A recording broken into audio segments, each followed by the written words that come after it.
Henry Reynolds. Voice rejection sends Australia backwards. It was a dramatic return to the political stage. With the election underway, Indigenous activist Noel Pearson broke a self-imposed silence, which he had kept for 18 months, since the failure of the referendum on the voice to Parliament. The Weekend Australian devoted its front page to the story with the heading, "Dog Act. Pearson unleashes on all." He lamented the long-term effect of the failed campaign. These 18 months, he declared, had been the most forlorn in the history of Indigenous affairs. All political capital on behalf of Indigenous Australians had been spent. The account was indeed overdrawn, and as a result, there was no prospect for anything in the remainder of the government's first term. He was doubtful if there would be any relevant progress in the second term. His assessment was pessimistic. Indeed, Australia has retreated from standards that have become widely accepted internationally in the last 30 years.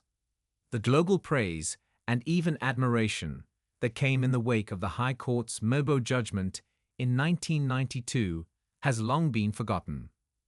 The government's decision to concentrate on investment to improve living conditions and thereby close the gap, while welcome, is a throwback to the practical reconciliation of John Howard. And one can go back even further to the assimilationist policies of Paul Hasluck, 1955, which were premised on the improvement of Indigenous health, education, and housing. The paradox of the failure to gain a voice to Parliament was that it was such a modest proposal, as Pearson himself appreciated. A permanent parliamentary advisory committee was far from innovative.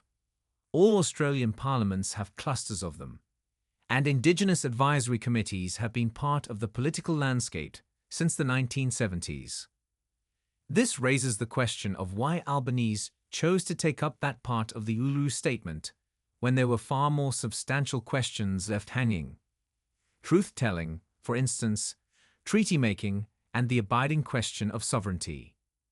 These were being seriously discussed a generation ago, when in 1988 the Barunga Statement was presented to Prime Minister Bob Hawke, who promised to begin negotiations for a treaty within the life of that parliament. One has to wonder if anyone in Albanese's previous or new ministry has ever given serious consideration to these questions, or will turn their attention to them over the next 3 years. As Pearson observed, they were never mentioned during the election campaign. One feature of the referendum that was scarcely noticed in Australia was that the failure was widely reported overseas, in Europe, North America, Asia, and the Pacific.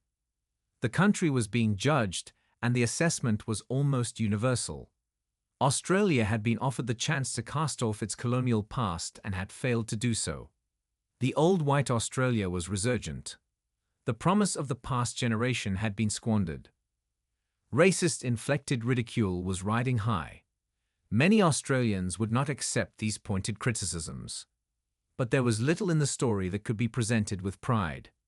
The First Nations community had been commissioned by both government and opposition to carry out a survey of Indigenous opinion all over the continent. It was an investigation of unprecedented scale. There had been nothing like it before, and then 250 delegates had met in Uluru in May 2017 to summarize their findings. The document was, the delegates explained, a statement from the heart, addressed to the Australian people who were invited to walk with us in a movement for a better future.